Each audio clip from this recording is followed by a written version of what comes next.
Hari ini aku mau cerita horor. Judulnya Kain Kafan Hitam. Awal cerita ini dimulai saat salah satu tetanggaku meninggal dunia.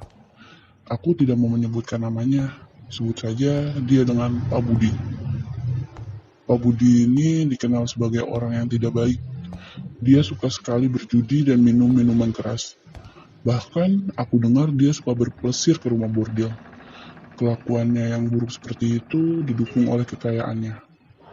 Dia memperoleh harta yang sebegitu banyak itu pun dari perbuatan yang tidak baik, yaitu dengan cara meminjamkan uang dengan bunga tinggi. Entah kalian mau menyebutnya rentenir, lintah darat, atau apapun juga terserah. Saat dia meninggal, semua warga tidak ada yang mau ke rumahnya.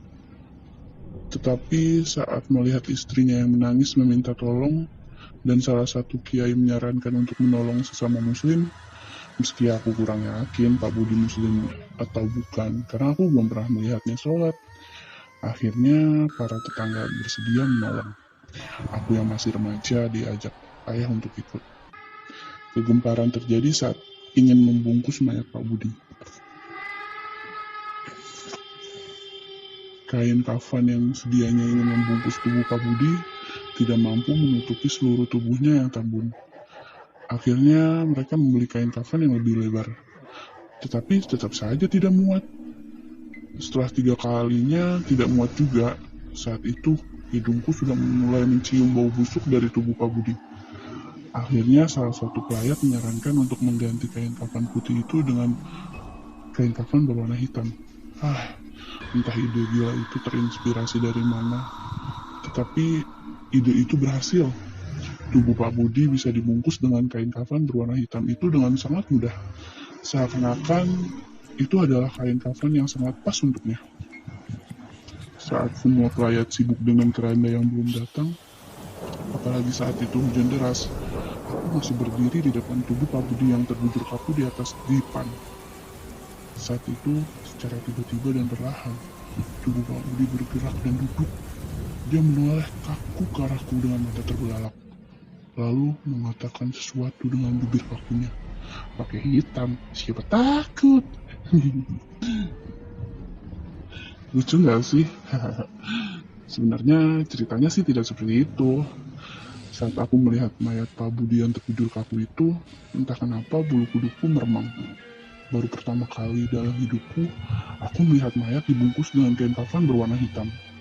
Mungkin ini untuk pertama kalinya juga dalam sejarah kain pembungkus mayat yang menggunakan warna hitam.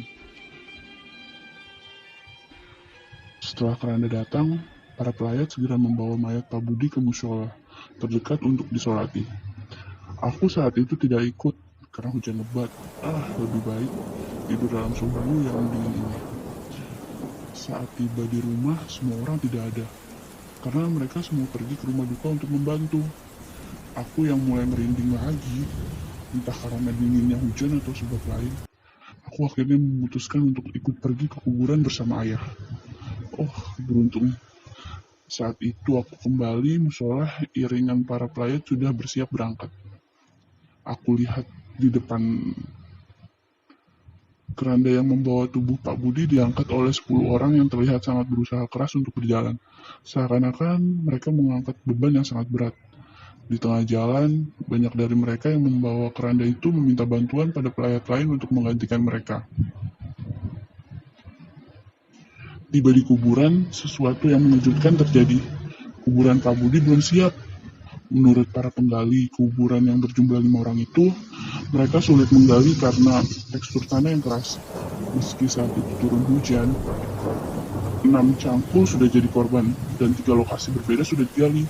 Namun hanya bisa menggali dengan kedalaman setengah meter saja. Akhirnya kiai yang memimpin rombongan meminta semua untuk berdoa sebentar. Setelah itu menyuruh untuk menggali lagi. Tidak lama kemudian, satu lubang kuburan telah siap. Meski tidak terlalu dalam, namun cukuplah untuk mengubur mayat. Masalah lain timbul saat tidak ada seorang pun yang mau masuk ke dalam liang kubur untuk menangkap mayat Pak Budi. Dan hujan yang turun sejak tadi mulai menderas, beserta suara petir yang semakin keras. Akhirnya mereka berencana untuk memasukkannya dengan tali. Tetapi sebelum hal itu terlaksana, mayat Pak Budi yang saat itu berada di pinggir lubang kuburan tiba-tiba masuk sendiri akibat gempa bumi yang hanya berangsur saat. Bunyi yang keras menyusul sesaat mayat Pak Budi jatuh. Akhirnya, para pelayat tanpa berkata-kata lagi langsung menguburkan mayat Pak Budi. Setelah itu, Kiai memimpin doa terakhir sebelum para pelayat pulang ke rumahnya masing-masing. Seminggu berlalu sejak kematian Pak Budi, tetapi kabar tidak sedap telah beredar. Para tetanggaku menceritakan bahwa mereka didatangi oleh hantu Pak Budi dengan kain kafan hitamnya serta dengan wajah yang menyeramkan. Rumahku pun ikut menjadi salah satu korban dari hantu Pak Budi. Tetapi beruntungnya aku tidak melihatnya. Hanya orang tuaku saja yang diganggunya. Baru setelah kabar itu beredar, keluarga Pak Budi menyarankan untuk tidak menceritakan perihal hantu Pak Budi pada siapapun.